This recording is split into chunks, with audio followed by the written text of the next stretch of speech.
এক মিনিট আমাকেও দেখতে দাও কি করছো। আরে স্যার, স্যার স্কেচ বানাচ্ছিলাম, ভাবলাম একটু প্র্যাকটিস করে নিই। আসলে আমাদের ফরেন্সিক আঙ্কেল, আমার মানে বলার মানে হচ্ছে যে ফরেন্সিক টিমের লোকেরা এখন বিজি থাকে তো সেই জন্য। আচ্ছা, এ সাসপেক্ট নাকি কার্টুন ক্যারেক্টার? এ তো কোনো নাক ছাড়া মানুষ মনে হচ্ছে। আপনারা কি আর্ট চলছে? সম্বন্ধে ওর আর্ট স্যার। আচ্ছা, কোথায় দেখি আর্ট? স্যার কি আবার ফোন করলো?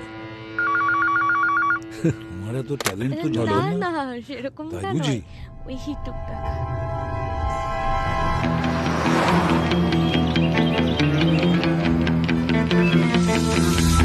স্যার, ভিকটিমের নাম ধীরেন। উনি হচ্ছেন ফেমাস ডিকি ইন্ডাস্ট্রিয়ালসের মালিক। স্যার, উনি যখন সকালে হসপিটাল থেকে ডিসচার্জ হলেন তখন ঠিকই ছিলেন, কিন্তু রাস্তায় উনি মারা যান। কাল রাত্রে 50 বছরের জন্মদিন সেলিব্রেট করে হসপিটালে ভর্তি হয়েছেন।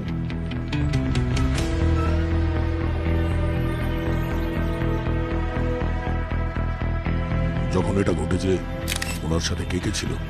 স্যার, ওনার মেয়ে তৃপ্তি আর ওনার ড্রাইভার রমেশ। কত বছর ধরে আপনি ওনার সঙ্গে কাজ করছেন? ম্যাডাম 10 বছর ধরে। জল কাল এটা প্রায় কটার সময় হয়েছে? হয়েছিল 7টা-8টা নাগাদ। সারা রাত আমি হসপিটালের বাইরে ছিলাম। তারপর সকালে তৃপ্তি ম্যাডাম ছিলেন, সাহেবকে নিয়ে বাড়ি যাচ্ছিলাম, আর হঠাৎ রাস্তায়। আপনার এটা কেন মনে হচ্ছে যে কেউ আপনার বাবার খুন করেছে? না ওনার শরীরে কোনো ক্ষত আছে, না কোনো আঘাতের চিহ্ন, কিচ্ছু না? আমার বাবা একদম ঠিক ছিল। আমরা বাবাকে বাড়ি নিয়ে যাচ্ছিলাম আর বুঝতে পারিনি রাস্তায় কি হয়ে গেল, আর ভুলভাল কথা বলতে শুরু করে দিল। বাবা বলছিল আমাকে কেউ মেরে দেবে, মা আমাকে কেউ মেরে দেবে, বারবার বলছিল স্যার। আর তারপর দেখুন কি হয়ে গেল। ম্যাডাম, স্যার না মারা যাওয়ার আগে ভয় পেয়েছিলেন। আচ্ছা, কালকে রাত্রে ওনার বার্থডে পার্টি ছিল, তা কারোর সঙ্গে কোনো ঝগড়া টগড়া হয়েছিল নাকি? না স্যার, বাবা সবার সাথে ডান্স করছিল, আমাকে নেক্সট সিইও অ্যানাউন্স করেছিল। কিন্তু স্যার, অ্যানাউন্স করার পর বাবাকে একটু চিন্তিত মনে হচ্ছিল। কেন? জানি না না মানে আপনি সিইও হওয়ার জন্য কারোর কোনো অসুবিধা ছিল? কে হতে পারে? স্যার, পার্টির মধ্যে তো সবাইকে অ্যানাউন্সমেন্টের পরেও খুশি মনে হচ্ছিল, কিন্তু হ্যাঁ স্যার, ওই পাপার ওই বিজনেস পার্টনার অক্ষয় আঙ্কেল, উনি আলাদা জায়গায় গিয়ে বসে পড়েছিলেন। কিন্তু উনি আমার বাবার বেস্ট ফ্রেন্ড স্যার। উনি এরকম কেন করবেন স্যার? আমি কিচ্ছু বুঝতে পারছি না। উনি বা অন্য কেউ কেন করবে স্যার? আমি শুধু আপনাকে একটা রিকোয়েস্ট করি স্যার, যেই এটা করেছে স্যার আপনি তাকে ছাড়বেন না স্যার, প্লিজ।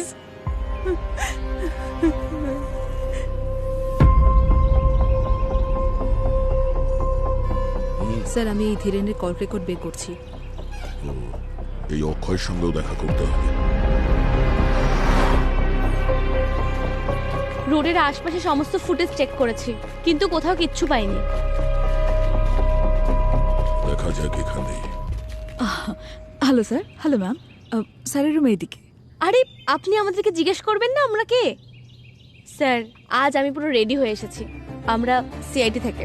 ম্যাম, আপনারা অনেক ফেমাস হয়ে গেছেন, অনেস্টলি বিগ ফ্যান। আপনি আপনি আমার fan? Thank you so much স্যারের। Thank you.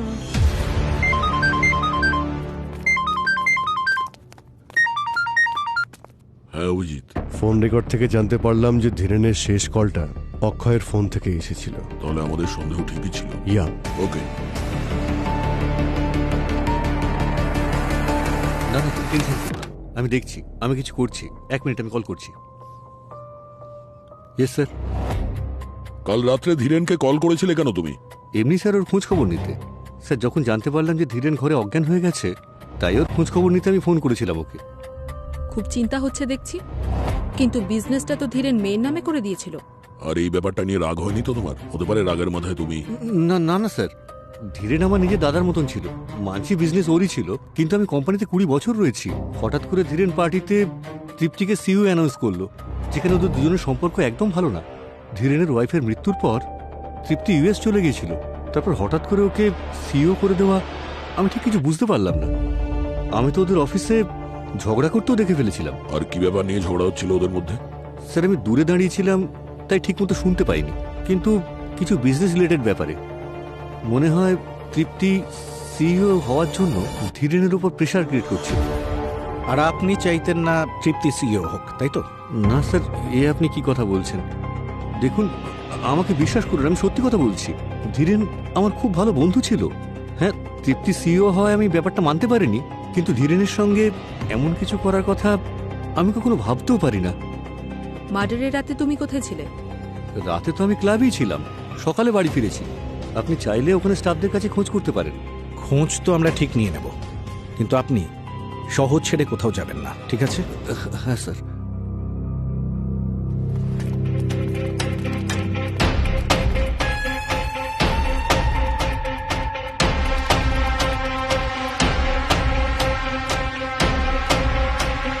তোল ফোনটা, তোল।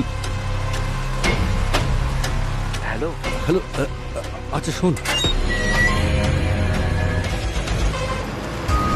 দাঁড়ান দাঁড়ান দাঁড়ান দাঁড়ান দাঁড়ান, আরে দাঁড়ান দাঁড়ান দাঁড়ান, আপনারা ভেতরে যেতে পারবেন না? কেন যেতে পারি না? আগে আমাকে ভেতরে জিজ্ঞাসা করতে হবে। আরে থামুন স্যার, আরে আমি বললাম না আপনারা ভেতরে তুমি যেতে নিজের পারেন কাজ না। করো আর আমাদেরকে আমাদের কাজ করতে দাও। আরে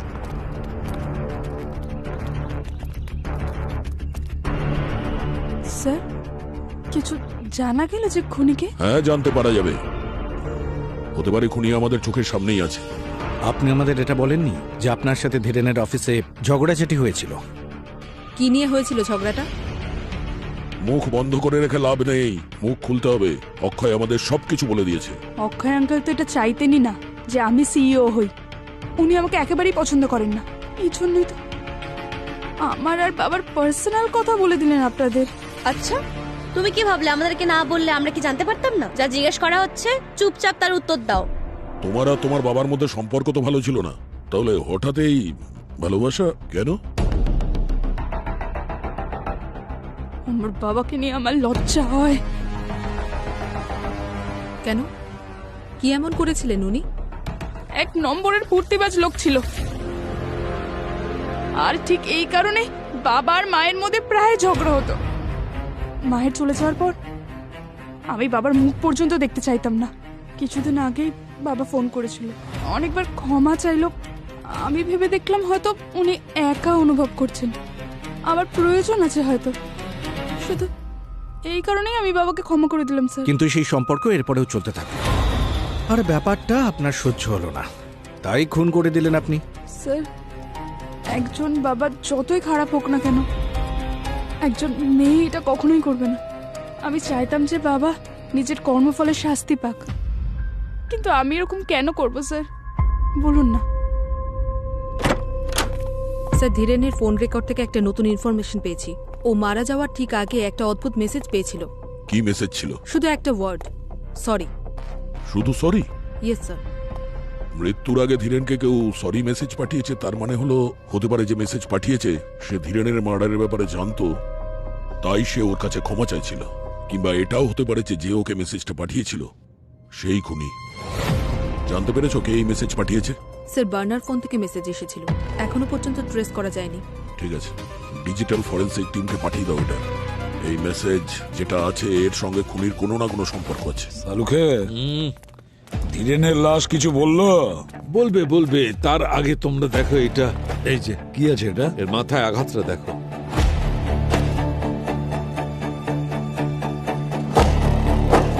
সামান্য আঘাত বলেই মনে হচ্ছে, হয়তো পড়ে গিয়েছিল সেই জন্যই লেগেছে। হ্যাঁ, এই সামান্য আঘাতই কাজ করে দিয়েছে। এর কারণেই এর ব্রেন হ্যামারেজ হয়েছে। Brain haemorrhage? কিন্তু ডক্টর সালুকে হসপিটালে সুস্থ বলে ডিসচার্জ করে দিয়েছিল, তাহলে হঠাৎ এই ব্রেন হ্যামারেজ কি করে? হসপিটালের লোকেরাও ঠিকই বলেছে। কখনো হতে পারে যে ব্লাড ক্লটিং স্ক্যানিং এ বোঝা যায় না। আমার মনে হয় ইন্টারনাল ব্লিডিং হচ্ছিল, যার কারণে ওই হ্যামারেজ হয়েছে। সালুকে, ইন্টারনাল ব্লিডিং কেন হয়েছে এটা এখনো জানতে পারিনি, জানতে চেষ্টা করতে হবে। আপনি বললেন তো এটা ছোট আঘাতেও হতে পারে। তো যখন এনাকে বাড়িতে পাওয়া যায় উনি তখন অজ্ঞান ছিলেন, মানে যখন ওনাকে হাসপাতালে নিয়ে যাওয়া হয় হয়তো ইন্টারনাল ব্লিডিং এর জন্যই উনি অজ্ঞান হয়েছিলেন। হতে পারে। আর কে জানে এই আঘাতটা ওনার নিজের জন্যই লেগেছিল নাকি কেউ ইচ্ছে করে দিয়েছে। যদি কেউ আঘাত করে থাকে তাহলে সেটা কে করেছে? স্যার ধীরেন বাবুর সঙ্গে যা কিছু হয়েছে ওটা ওই পার্টিতেই হয়েছে। এক্স্যাক্টলি। খোঁজ নিয়ে দেখতে হবে ওই পার্টিতে কে কে ছিল, কি হয়েছিল ওই পার্টিতে।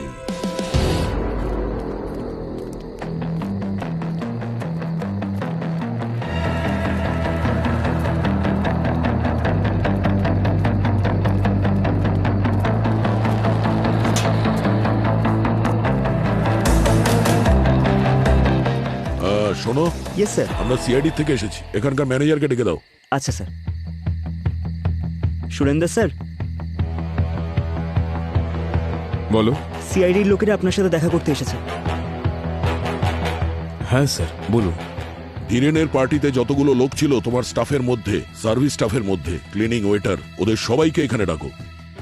ওকে স্যার, যাও গে ডাকো সবাই। ঠিক আছে স্যার। কৃতিকা, হ্যাঁ, স্যার। এখানে যে সমস্ত সিসিটিভি ক্যামেরা আছে এদের ফুটেজ চেক করো। সার্ভার রুম কোথায়? ওই লাস্ট রুম তার পাশে।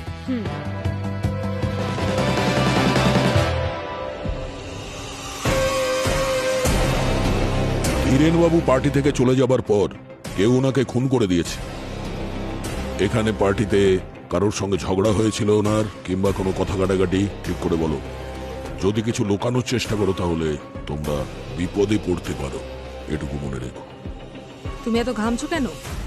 কিছু না, একটু গরম লাগছে। বাবু, জেলের ভেতরে কিন্তু এর থেকেও বেশি গরম। যেটা জানিস বলে ফেল। সেই দিন ওদের দুজনকে পার্টি থেকে বাইরে বেরোতে দেখেছিলাম। ওরা দুজনে কিছু নিয়ে ঝগড়া করছিল। ইনি ছিলেন? হ্যাঁ হ্যাঁ, নিয়েছিলেন। আর একটা লোক এনার ওপরেই খুব রাগ দেখাচ্ছিল। কি বলছিল শুনেছো তুমি? ওই মেয়ে নিয়ে কিছু একটা কথা বলছিল। স্যার, স্যার এই দেখুন। দেখা হয়েছে। হ্যাঁ, ইনিই ছিলেন। এদের দুজনের মধ্যেই খুব ঝগড়া হচ্ছিল, আর গায়েও হাত তুলেছিল। ডাকো ওকে বিউরোতে। তোমার সঙ্গে ধীরেনের মারামারি হয়েছে কি না? তাহলে বলছো না কেন? আমি ভয় পেয়ে গেছিলাম। আপনারা সিআইডি, যদি আমি কথাটা বলে দিতাম তাহলে আপনারা আমাকেই সন্দেহ করতেন। সন্দেহ নয়, এখন আমরা পুরো বিশ্বাস করছি যে ধীরেনকে তুমিই মেরেছো। না স্যার, আমি এরকম করতেই পারি না। শুধু আমার ধীরেনের সঙ্গে পার্টিতে মারপিট হয়েছিল। কি নিয়ে মারপিট হয়েছিল আপনার সঙ্গে? সেটা আমি আপনাকে বলতে পারবো না। বলতে পারবে না মানে? কেন বলতে পারবে না? কারণ ওটা পার্সোনাল ব্যাপার। এই যে হ্যালো মিস্টার অক্ষয়, এক্ষুনি দয়া স্যার জিজ্ঞাসা করলে না গত জন্মের কথা বলতে শুরু করে দেবেন। যা জিজ্ঞাসা করা হচ্ছে চুপচাপ বলুন। স্যার, ধীরেন আমার দাদার মতন ছিল। ও আমার খুব ভালো বন্ধুও ছিল, কিন্তু ও মোটেই ভালো স্বামী নয়। ওর অনেকগুলো অ্যাফেয়ার ছিল, আর এই অ্যাফেয়ারগুলোর জন্যই ধীরেন আর ওর ওয়াইফের মধ্যে প্রায় ঝগড়াঝাঁটি হতো। ওয়াইফের ডেথের পর তো আরও খারাপ অবস্থা হলো। আমি প্রত্যেকবার ওকে কভার করতাম, কিন্তু এবার কোম্পানি ম্যাটার ছিল। কোম্পানির ম্যাটার কি? ওর আমার অ্যাসিস্ট্যান্ট কণিকার সঙ্গে অ্যাফেয়ার ছিল। Hello sir. Hello ma'am. স্যারের রুম এইদিকে। তো এটা নিয়ে আপনাদের মধ্যে মারপিট হয়? না স্যার, অ্যাকচুয়ালি আমি কোম্পানির অ্যাকাউন্ট থেকে কিছু টাকা কণিকার অ্যাকাউন্টে ট্রান্সফার করেছিলাম, যাতে ব্যাপারটা বাইরে না যায়। ধীরেন যখন জানতে পারে তখন ও খুব রেগে যায়। যখন আমি জানতে পারি যে ধীরেন হসপিটালে অ্যাডমিট রয়েছে, তখন আমার খুব খারাপ লাগে। তখন আমি ওর কাছে ক্ষমা চাওয়ার জন্য ওকে কার্ড, কেক আর ফ্লাওয়ার্সও পাঠাই। সেসব তো ঠিক আছে, কিন্তু কোম্পানির ফান্ড এদিক ওদিক করা আইনত অপরাধ, জানেন তো? এর সব ব্যাংক অ্যাকাউন্ট ভালো করে চেক করো। মানি ট্রান্সফার থেকে শুরু করে সবকিছু জানা যাবে, বুঝেছো? আমাদের কাছে কিচ্ছু লুকোয় না। ওই সরি চেয়েছিল যে মেসেজটা, ওটার ব্যাপারে কিছু জানতে পেরেছো?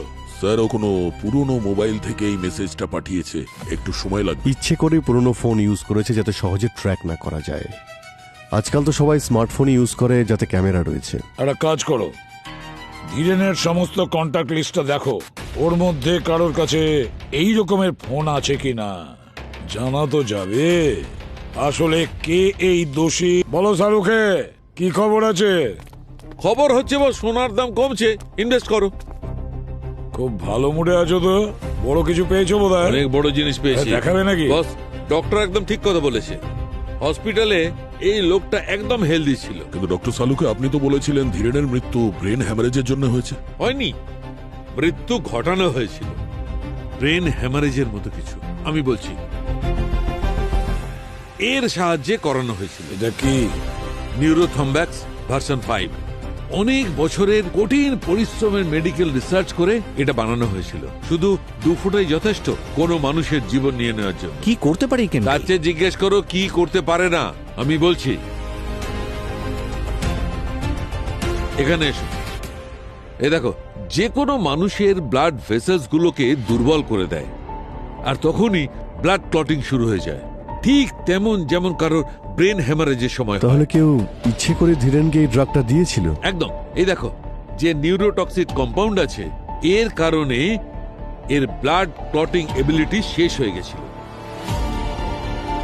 এই দেখো কিরকম অদ্ভুত অদ্ভুত প্যাচেস দেখা যাচ্ছে।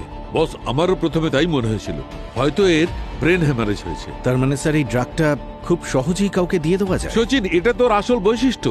না এর কোনো স্মেল হয়, না এর কোনো কালার হয়, না আর কোনো টেস্ট হয়। খুব সহজে কোনো জিনিসের ডিজলভ হয়ে যায়। আর কোনো কালারও দেখা যায় না? একদম নয়। এই দেখো,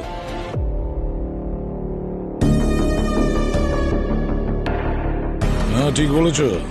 এ তো দেখছি জলের মতো। হ্যাঁ, যে কোনো জিনিসের ডিজলভ হয়ে যায়। মানে খুনের মেডিসিন সম্পর্কে ভালো মতোই নলেজ আছে। এই ড্রাগসের ব্যাপারেও আগে থেকেই জানতো। আচ্ছা সালুকে একটা কথা বল, এই ড্রাগ কম্পাউন্ড নিউরোথ্রম্ব্যাক্স 5 এটা রিঅ্যাক্ট করার ক্ষেত্রে ঠিক কতটা টাইম লাগতে পারে? 3 থেকে 4 ঘন্টা। 3 থেকে 4 ঘন্টা। আর ধীরেনের মৃত্যু ঠিক কটায় হয়েছে? সকাল 7টা থেকে সোয়া 7টার মধ্যে স্যার। স্যার, আমরা একটা ক্লাবে সিসিটিভি চেক করেছিলাম। ধীরেন 9টা থেকে রাত 1টা পর্যন্ত পার্টি করছিল। আর স্যার 1:30টার সময় ওনাকে অ্যাডমিট করা হচ্ছে হসপিটালে। ধীরেন 9টা থেকে 1টা পর্যন্ত পার্টি করেছে, তারপরে 1:30টার সময় হসপিটালে ওকে অ্যাডমিট করা হয়েছে, আর তারপরে 7টা থেকে সোয়া 7টায় ওর মৃত্যু হয়। তার মানে এই 3-4 ঘন্টার মধ্যে ওই ড্রাগটার নিজের কাজ শুরু করে। মানে রাত্রি 2টো থেকে 3টের মধ্যে ওনাকে ড্রাগ দেওয়া হয়েছিল। সেই সময় অক্ষয় কোথায় ছিল? স্যার, ক্লাবের সিসিটিভি অনুযায়ী অক্ষয় ক্লাবেই ছিল। কিন্তু স্যার অক্ষয় তো সারা রাত একাই ছিল, একাই পার্টি করছিল। স্যার, তাহলে কে হতে পারে যে বিষটা দিয়েছে? সেই পুরবি, সেই যে ধীরেনের রুমে গিয়েছিল। খোঁজ নাও কে গিয়েছিল ধীরেনের রুমে। তারপর যেই যাক না কেন ওর হাতে এই নিউরোথ্রম্বিক ভার্সন 5 ড্রাগস কিভাবে লেগেছে। স্যার, ধীরেনের ফ্যামিলি এবং ফ্রেন্ডসদের মধ্যে যারা বার্নার ফোন কিনেছিল তাদের লিস্ট বের করেছি আমি। একজন আছে যে 15টা বার্নার ফোন কিনেছিল। কে সে? স্যার, ধীরেন নিজেই। উনি নিজের স্টাফদের বার্নার ফোনই দিতেন। তাহলে ডিজিটাল ফরেন্সিকে ধীরেনের স্টাফেদের ফোনগুলো পাঠিয়ে দেওয়া যাক। তাহলেই পাওয়া যাবে যে ওই মেসেজটা কে পাঠিয়েছিল। আসুন স্যার, এটা হলো সেদিন রাতের ফুটেজেস। প্লে করুন।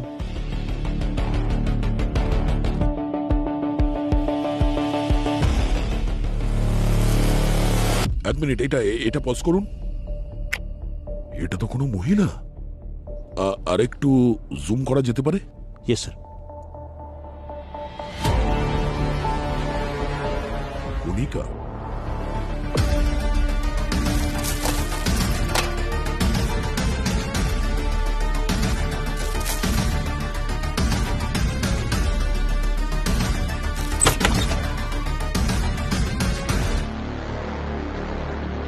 আচ্ছা, ধীরেনের রুমে আপনাদের দুজনের ডিউটি ছিল? হ্যাঁ স্যার। আপনারা কাউকে ধীরেনকে কিছু খাওয়াতে দেখেছিলেন? না স্যার, ডক্টর স্যারকে কিছু প্রেসক্রাইব করেননি, আর আমরা নিজেরাও কোনো ওষুধ খাওয়াইনি। আচ্ছা, তাহলে বিষ কে খাওয়ালো? বিষ? হ্যাঁ, বিষ। ধীরেনের মৃত্যু বিষ প্রয়োগে হয়েছে। ওকে হসপিটালের মধ্যে কেউ বিষ খাইয়েছিল। আপনারা কাউকে দেখেছেন যে ওকে কেউ খাওয়াচ্ছে বা বাইরে থেকে কিছু আনাচ্ছে? হ্যাঁ স্যার, একটা পার্সেল এসেছিল কেকের সাথে, কার্ড আর ফ্লাওয়ার্সও ছিল, কিন্তু তৃপ্তি ম্যাম তো সেগুলো ডাস্টবিনে ফেলে দিয়েছিল। স্যার, ওই বিষটা আবার কেকের মধ্যে ছিল না তো? আচ্ছা, কেকটা কোথায় ফেলেছিলেন? স্যার হসপিটালের সমস্ত আবর্জনা গার্বেজ এরিয়াতে ফেলা হয়। ঠিক আছে, আপনারা যেতে পারেন। ওকে, থ্যাংক ইউ স্যার। একটা কাজ করি, হ্যাঁ স্যার। গার্বেজ এরিয়াটা চেক করি।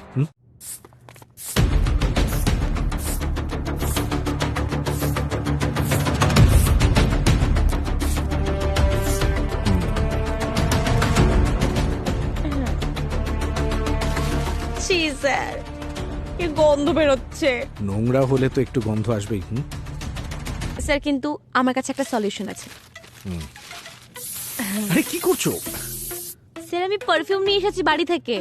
আমি জানতাম আজকে নোংরায় আসতে হবে, আর এমনিতেও আর পুরো পৃথিবীতে না এই সিআইডিদের জন্য কেউ ভাবে না। ইন্টারেস্টিং।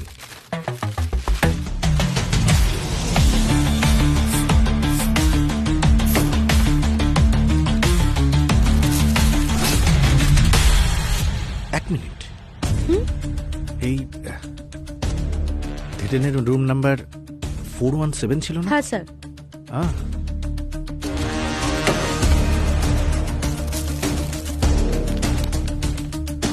Birthday cake?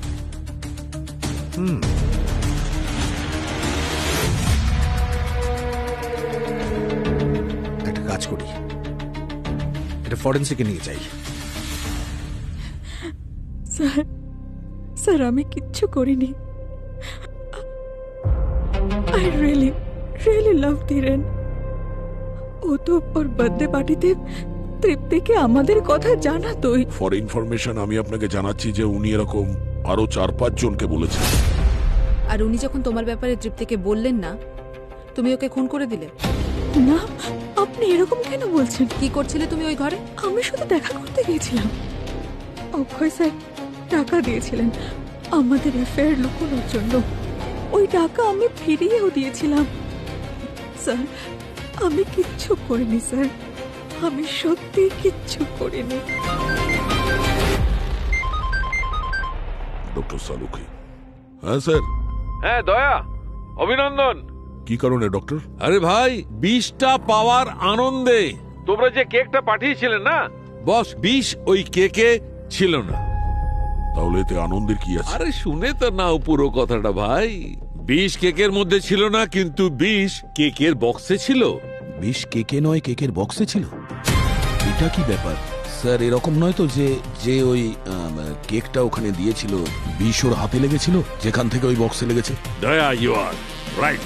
ঠিক আছে ডক্টর, থ্যাংক ইউ। স্যার ওই নার্সও বলছিল যে কেকটা খোলাই ডেলিভার করা হয়েছিল, সেই জন্যই তৃপ্তি কেকটা ডাস্টবিনে ফেলে দিয়েছিল। রবি, জানার চেষ্টা করো যে এই কেক যেখান থেকে ডেলিভারি হয়েছে ওই বক্সটা খোলা ছিল কেন?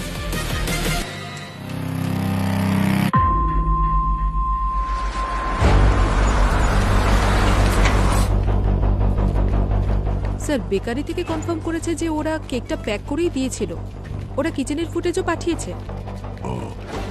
তার মানে যা কিছু হয়েছে ওই ডেলিভারি বয়ই করেছে বক্সের ওপর। আচ্ছা, বেকারি থেকে ওর অ্যাড্রেসটা এখানেই বলেছিল না? হ্যাঁ স্যার।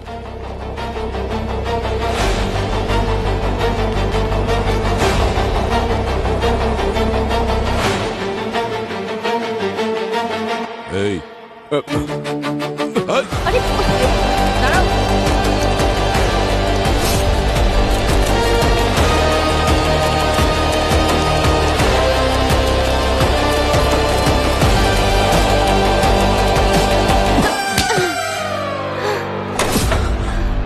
তোর কি মনে হয় কেকের বক্সে বিষ লাগিয়ে তুই পালিয়ে যাবি? স্যার আমি তো খালি কেক ডেলিভারি করেছি স্যার। আচ্ছা, কেকের মধ্যে বিষ ছিল যেটা তুই মিশিয়েছিস। বিষ? স্যার আমি বিষ মেশাইনি স্যার। তাহলে পালালি কেন? স্যার ওটা আমি কেকে থেকে এক পিস খেয়ে ফেলেছিলাম স্যার। সারাদিন ডেলিভারি করতে করতে আমার খিদে পেয়ে গেছিল স্যার। আমি ভয় পেয়ে গেছিলাম স্যার, যদি আমি ধরা পড়ে যাই তাহলে আমার চাকরি চলে যাবে স্যার। এই জন্য আমি পালিয়েছিলাম স্যার। স্যার, ধীরেন বাবুকে কেউ 2 থেকে 3টের মধ্যে বিষ দিয়েছিল, ঠিক সেই দিন যেদিন উনি ওনার সমস্ত বিজনেস নিজের মেয়ের নামে করে দিয়েছিল। আর স্যার এই ব্যাপারে সবচেয়ে বেশি ঝামেলা তো ওর বিজনেস পার্টনার অক্ষয়ের হওয়া উচিত। কিন্তু অক্ষয় তো সেই সময় ক্লাবে ছিল। আর যদি আমরা ভেবেও নি যে অক্ষয় বিষটা পাঠিয়েছে, কিন্তু ওর পাঠানো কেকের মধ্যে তো বিষ ছিলই না। বিষ তো কেকের বক্সের উপরে ছিল। স্যার কেক বক্সে যে ফিঙ্গারপ্রিন্টস ছিল সেটা চেক করেছি, কারোর সঙ্গে ম্যাচ করছে না স্যার। আমাদের কাছে অক্ষয়ের অ্যাসিস্ট্যান্ট কণিকা, ওরও ফিঙ্গারপ্রিন্টস আছে। স্যার ওই কেক বক্স ছাড়াও আমাদের কাছে আরো অনেক এভিডেন্স আছে যার থেকে এখনো ফিঙ্গারপ্রিন্টস নেওয়া হয়নি। ওই বটল, সিরিঞ্জ এত বাজেভাবে ড্যামেজ হয়েছে যে ওটা স্ক্যান করতে প্রবলেম হচ্ছে। মনে হয় ওর থেকে কিছু পাওয়া যাবে। সে যেই হোক না কেন, প্রথমে বিষ ডেলিভারি করে, তারপরে সে সরি বলে মেসেজও পাঠিয়ে দেয়। খুব চালাক মনে করে নিজেকে, কিন্তু ও এটা জানে না যে সিআইডির হাত থেকে কেউ বাঁচতে পারে না। পুরবি, জানতে পেরেছো ওই যে সরি মেসেজ করেছিল যে ধীরেনের কোন স্টাফ মেম্বার? স্যার, এই সরি মেসেজটা তো ওই স্টাফেদের মধ্যে কেউ পাঠায়নি, কিন্তু ইন্সপেকশনের জন্য যখন আমরা সবার ফোন নিলাম, শুধু এই রমেশ মানে ধীরেনের ড্রাইভার, ও নিজের ফোন দেয়নি। সেই ড্রাইভার না যে খুনের মুহূর্তে ধীরেনের সঙ্গে গাড়িতে ছিল? হ্যাঁ স্যার। তাহলে দয়া, রমেশের রুমের প্রত্যেকটা কোণা ভালো করে দেখো। যাই হোক না কেন, ওই ফোন ওই রমেশের বাড়িতেই থাকবে। তুমি তোমার ফোন দাওনি কেন? স্যার, আমার ফোন আগেই চুরি হয়ে গিয়েছিল। আচ্ছা, পুলিশে কমপ্লেন করেছিলে? হ্যাঁ স্যার, ওটা রিপোর্ট আমার কাছে আছে। তুমি একাই থাকো এই বাড়িতে? হ্যাঁ ম্যাডাম। আচ্ছা, এটা বলো যে হসপিটালে কাউকে আসতে দেখেছিলে দেখা করার জন্য ধীরেনের সাথে? না স্যার, হসপিটালে কেউ আসেনি, শুধু তৃপ্তিমাই ছিলেন ওনার পাশে।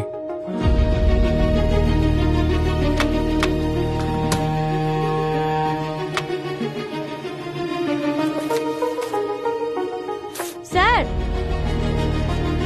হ্যাঁ কৃতিকা। স্যার এই দেখুন এক্সরে আর এই মেডিকেল রিপোর্ট।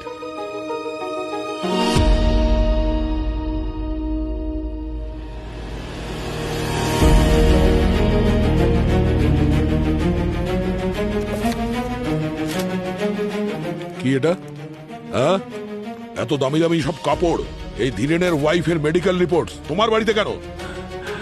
এই জামা কাপড় ধীরেনের ওয়াইফের না? তোমার কাছে কি করে?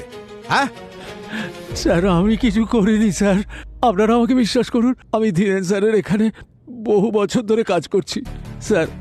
আমাদের স্যার আর ম্যাডামের বোঝাপড়া ছিল না। আমাদের স্যারের এই সম্পর্কের বাইরে অনেক মেয়ের সাথে সম্পর্ক ছিল। ম্যাডাম চলে যাওয়ার পর ওনার কিছু জিনিস এখানে এনেছিলাম, কিন্তু আমার পুরো সন্দেহ ছিল যে ম্যাডামের মৃত্যুতে ধীরেন স্যারের হাত আছে। যদি তোমার মনে হয়েছিল যে ধীরেন ওর ওয়াইফকে মেরেছে, তাহলে তুমি পুলিশকে কেন জানাওনি? স্যার, সাহস করে উঠতে পারিনি। আমি ভেবেছিলাম পরে যখন তৃপ্তিমা আসবে এই সমস্ত জিনিস ওর হাতে তুলে দেবো, কিন্তু তার আগেই স্যার। এই দেখো। আর ভাই, এইটাও দেখো। এটা মানে দুটো তো একই, তাই না? না, দুটো সেম নয়, দেখতে সেম, কিন্তু এই স্ক্যান দুজন আলাদা আলাদা লোকের। এইটা হচ্ছে ধীরেনের, এইটা ধীরেনের নয়, ধীরেনের স্ত্রীর। কি বলছো সালুকে? মানে ডক্টর সালুকে যে ড্রাগস দিয়ে ধীরেনের ওয়াইফকে খুন করা হয়েছে, সেই ড্রাগসেই ধীরেন মারা গেছে? এক্স্যাক্টলি। আর দেখো, দুজনেরই ব্লাড ক্লটিং সিস্টেমটা একই, কিন্তু ধীরেনের স্ত্রীর যেটা, তাতে একটা বৈশিষ্ট্য আছে। বস, ধীরেনের স্ত্রীকে কেউ এই ড্রাগটা আইভি ড্রিপের সাহায্যে দিয়েছে। Ivy drip? হ্যাঁ, আমি বললাম না তখন তোমাকে, এই এই ড্রাগটার কোনো নিজস্ব রং হয় না, জলের মতো হয়। তো ব্যাস, খুব সহজ ব্যাপার, কেউ আইভি ড্রিপে ইনজেক্ট করে দিয়েছে, ব্যাস খেল খতম। 4 বছরে দুটো খুন হয়েছে, আর দুটো খুনের পদ্ধতি একই রকম। মানে যে ধীরেনকে খুন করেছে সেই ধীরেনের ওয়াইফকে খুন করেছে? স্যার, যখন আমরা রমেশের বাড়িতে গিয়েছিলাম বাড়ি তল্লাশি করার জন্য, তখনও আমাদের বলেছিল যে ওর সন্দেহ হয় যে মনে হয় ধীরেনই ওর ওয়াইফকে খুন করেছে। আর যদি ওর ওয়াইফের মৃত্যু এমনি হয়ে থাকে ব্রেন হ্যামারেজে, তার মানে তো এটাই হচ্ছে যে ধীরেনই ওকে ওই পয়জনটা দিয়েছে। আর এই কথাটা কেউ জানতেও পারেনি, কেউ সন্দেহও করেনি যে এটা মার্ডার হতে পারে, তাই এই ঘটনাটা পুলিশ পর্যন্ত পৌঁছয়নি। সন্দেহ নয় দয়া, এমন কেউ ছিল যে জানতে পেরেছে যে ধীরেন তার নিজের স্ত্রীকে মেরেছে, আর ওর স্ত্রীর খুনের প্রতিশোধ নিতে কেউ ধীরেনকে ওইভাবেই মেরেছে, নিউরোথ্রম্বেক্স ভার্সন 5 দিয়ে। এবারে কিছু বুঝেছো অভিজিৎ? নিউরোথম্ব্যাক্স D5 ড্রাগস তো সেই ব্যবহার করতে পারে যেই ড্রাগটা খুব সহজেই পেতে পারে। মানে খুনি আমাদের চোখের সামনে ছিল আর আমরা তাকে দেখতে পাইনি, এমন কেউ যে মিস্টার ধীরেনের ওয়াইফের খুব কাছের ছিল। স্যার আপনারা সবাই তৃপ্তির ব্যাপারে কথা বলছেন না তো? এক্স্যাক্টলি, তৃপ্তি। তৃপ্তি তার মায়ের খুনের প্রতিশোধ নিতে ওর বাবাকে খুন করেছে।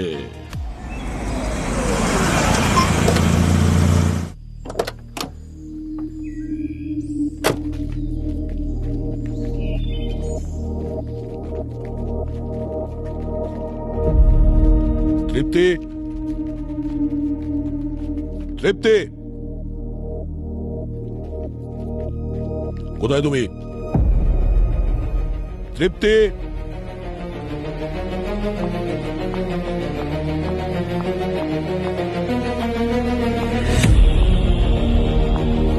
তুমি তোমার মায়ের মৃত্যুর বদলা নিতে গিয়ে নিজের বাবাকেই মেরে দিয়েছো। এটা এটা কি বলছেন স্যার? আমি তো কিছু বুঝতে পারছি না। এক্ষুনি বুঝতে পারবে সব। পুরো বাড়ি তল্লাশি করো।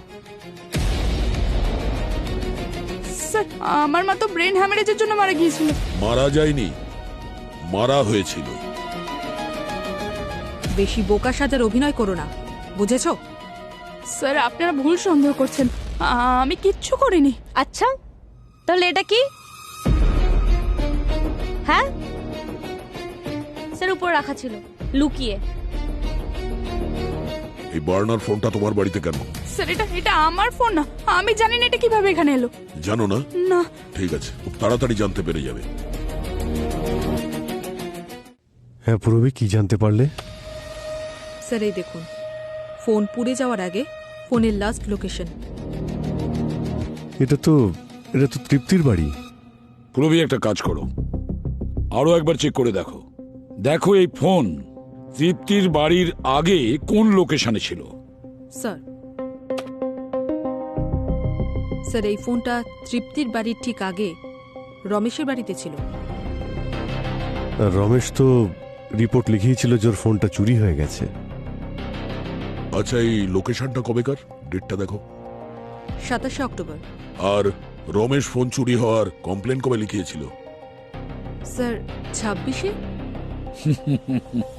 26 অক্টোবর ফোন চুরি করার কমপ্লেন জানিয়েছিল রমেশ, কিন্তু 27 তারিখ ঠিক তার পরের দিন ওই ফোন ওর বাড়িতে শো করছে।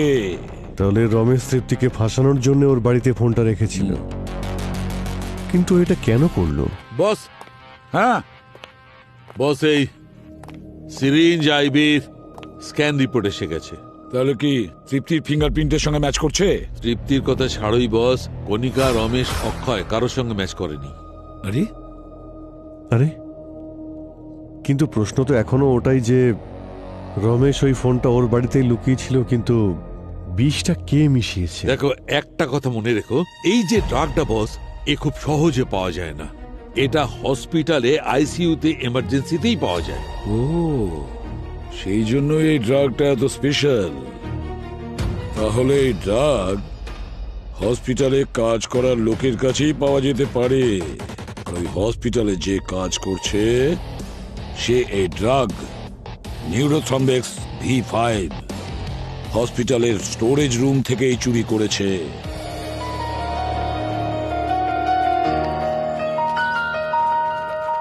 ওদিকে ওদিকে।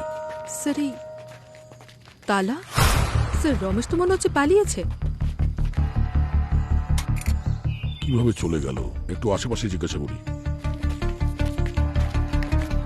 আচ্ছা শুনুন, এই রমেশ কোথায় গেছে? বাড়িতে তালা দেওয়া। আপনারা কারা? আমরা সিআইডি অফিসার। আচ্ছা, উনি তো আজকে সন্ধ্যের বাসে গ্রামে যাচ্ছেন। আজকে সকালে ওদের বাড়ি থেকে কোনো একটা মেয়ে সুটকেস নিতে এসেছিল। কোন মেয়ে? ওনাদের বাড়িতে কোনো একটা মেয়ে তো থাকতো, কিন্তু রমেশও খুব একটা কারোর সাথে কথা বলতো না বলে আমরাও কোনোদিনও জানতে চাইনি মেয়েটাকে কি সম্পর্ক। বলছি যে রমেশ কিছু করেছে না? সেটাই জানার চেষ্টা করছি। এই হসপিটালের যে স্টোর রুম আছে তার এন্ট্রি আর এক্সিটের পুরো রেকর্ড চাই আমার। যে সময় ধীরেনকে অ্যাডমিট করা হয়েছিল তখনকার।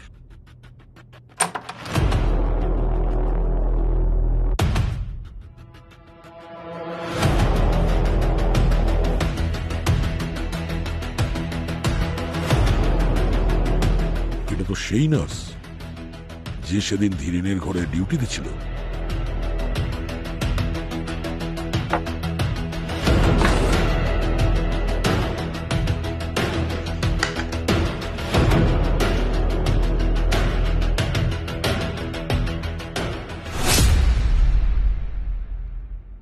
তানিয়া, স্যার হসপিটালের সমস্ত আবর্জনা গার্বেজ এরিয়াতে ফেলা হয়।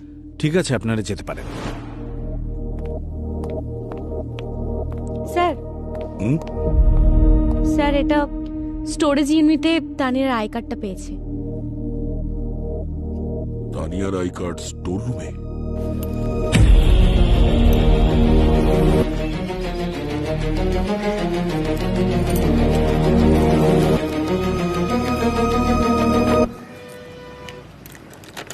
দাঁড়াও। আরে এ কি অসভ্যতা, চাবি দিন। তোমার হসপিটালের অ্যাক্সেস কার্ড কোথায় তানিয়া? স্যার ওটা কোথাও হারিয়ে গিয়েছিল। হারিয়ে গেছিল নাকি স্টোর রুম থেকে ড্রাগস চুরি করার সময় ভুল করে ওখানে পড়ে গেছিল? স্যার আপনি কি বলছেন আমি কিচ্ছু বুঝতে পারছি না। কিন্তু আমরা তো সবই বুঝতে পারছি। কেন মেরেছো তুমি ধীরেনকে? আমি কেন মারবো ধীরেনকে? আর ওকে মেরে আমারই বা কি হবে? ওটা তো আমরা জানতে পেরেই যাব। স্যার হ্যাঁ স্যার, সারুকে স্যারের রিপোর্ট এসে গেছে। আর এই রিপোর্ট অনুযায়ী তানিয়ার কার্ডে তানিয়ার ফিঙ্গারপ্রিন্ট ছাড়াও আরেকটা ফিঙ্গারপ্রিন্ট আছে। আর এই দ্বিতীয় ফিঙ্গারপ্রিন্ট এটা কারা? এটা সেই ফিঙ্গারপ্রিন্ট যেটা রমেশের বাড়ি থেকে রমেশের জিনিসপত্রে পাওয়া গেছে। হ্যাঁ, কিন্তু পুরবী ম্যাম, আরেকজনের যে ফিঙ্গারপ্রিন্ট সেটা কার? এটা তো এখন রমেশই বলবে, যার বাড়িতে রাখা জিনিসের ওপর আমরা ওই ফিঙ্গারপ্রিন্টটা পেয়েছিলাম।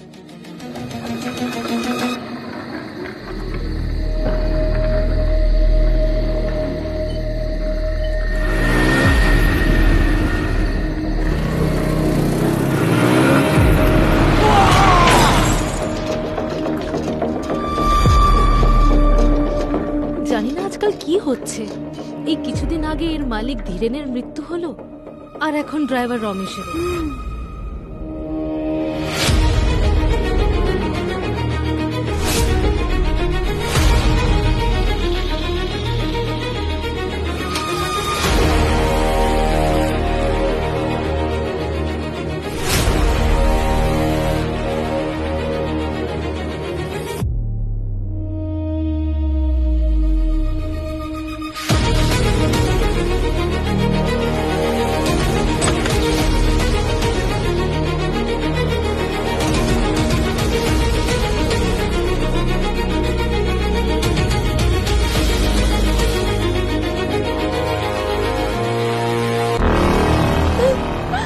আমাকে ক্ষমা করে দিও বাবা। আমি তোমাকে এই সব কিছুতে ইনভলভ করতে চাইনি। তুমি আমাকে সিআইডির হাত থেকে বাঁচিয়েছো, কিন্তু নিজেই অ্যারেস্ট হয়ে গেলে।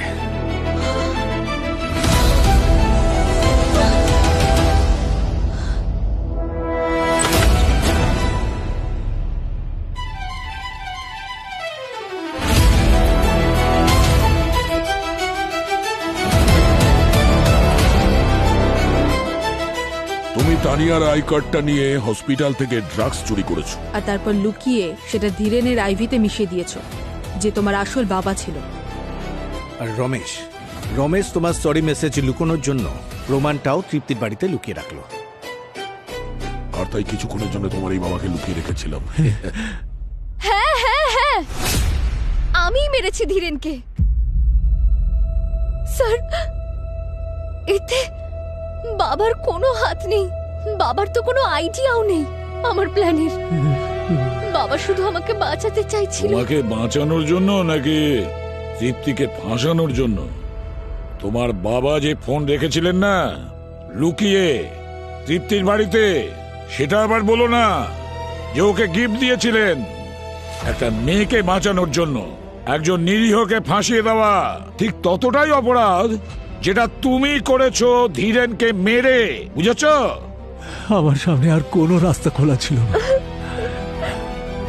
এই যে আমার এই মেয়ে ছাড়া এই দুনিয়াতে আমার কেউ নেই। কিন্তু স্যার, আমি একদমই তৃপ্তিমাকে ভাসিয়ে দিতে চাইনি। ওই রাতে যখন আমি ধীরেন স্যারের সাথে হসপিটালে ছিলাম, আমি আমার ফোন চেক করছিলাম, তাতে আমি ওই মেসেজটা দেখেছিলাম। সরি, আমি ওই মেসেজটা দেখে তখনই বুঝে যাই এই মেসেজ আমার মেয়ে অনুরাধা করেছে। আমি বাড়ি গেলাম, তারপর আমি ওকে বললাম তুই আমাকে সব কিছু সত্যি করে বলবি, কিন্তু ততক্ষণে অনেক দেরি হয়ে গেছিল, অনেক দেরি। আপনারা আপনারা আমাকে যে শাস্তি দিতে চান দিয়ে দিন, কিন্তু প্লিজ আমার বাবাকে ছেড়ে দিন। উনি শুধু আমাকে বাঁচানোর চেষ্টা করছিলেন। কি অদ্ভুত ঘটনা স্যার, বাবার প্রতি কি ভালোবাসা, হ্যাঁ? আর নিজেই নিজের বাবাকে বিষ খাইয়ে মেরে ফেললে তুমি। তা না হলে আর কি করতাম আমি? ধীরেন আমাকে কখনো নিজের মেয়ে মনেই করতো না। লজ্জা করতো আমার যে আমি ওনার মেয়ে। আমি ভেবে রেখেছিলাম যে আমি নিজের প্রপার্টির ভাগটা নিয়ে বাবার সঙ্গে বিদেশে চলে যাব সারা জীবনের জন্য। কিন্তু তারপর তৃপ্তি এলো আর সবকিছু বদলে গেল। তৃপ্তিকে রাস্তা থেকে সরানোর জন্য তোমরা অনেক চেষ্টা করেছিলে, তবে ওর ভাগ্য ভালো ছিল, তাই বেঁচে গেছে। স্যার, যদি আমি তৃপ্তিকে মারতাম তাহলে আমি কিছু পেতাম না। ধীরেনের স্ত্রী মারা যাওয়ার পর আমার সন্দেহ হলো এটা কোনো সাধারণ হ্যামারেজ নয়। আমি রিসার্চ করলাম আর আমি জানতে পারলাম যে ধীরেনই নিজের ওয়াইফকে খুন করেছে। এই বিষয়টা নিয়ে আমি ওকে ব্ল্যাকমেল করতে শুরু করলাম। ভয় পেয়ে ও নিজের উইলে আমার নামও লিখেছিল আর আমাকে প্রমিস করেছিল যে নিজের 50তম জন্মদিনে ও আমাকে নিজের কোম্পানির সিইও বানাবে। ও সব ভুলে গেল, সব ভুলে গেল। তখনই আমার ইচ্ছে হলো ওই পথের কাঁটা তৃপ্তিকে মেরে ফেলি।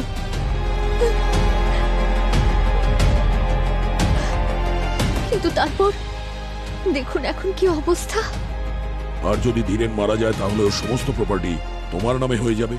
হ্যাঁ, একজনকে স্বর্গে পাঠিয়েছি আর আরেকজনকে জেলেই পাঠাচ্ছিলাম, তখন আপনারা এসে গেলেন। যেখানে অন্যায় হয় না, সিআইডি সেখানে ঠিক সময় পৌঁছে যায়। ধীরেন তোমার বাবা, তাকে বাবা বলতে তুমি লজ্জা পাও, কিন্তু তার প্রপার্টি চাইছো। বাহ বাহ অনুরাধা, মানলাম ধীরেন যা কিছু করেছে অন্যায় করেছে, কিন্তু তুমি ধীরেনকে মেরে ঠিক কাজ করনি। অনেক বড় অপরাধ করেছো তুমি, খুনের অপরাধে অপরাধী তুমি। এবার জেলের গড়াদের পেছনে দুজনে ঘানি টানতে থাকো সারাটা জীবন। নিয়ে যাও এদের। চলো চলো।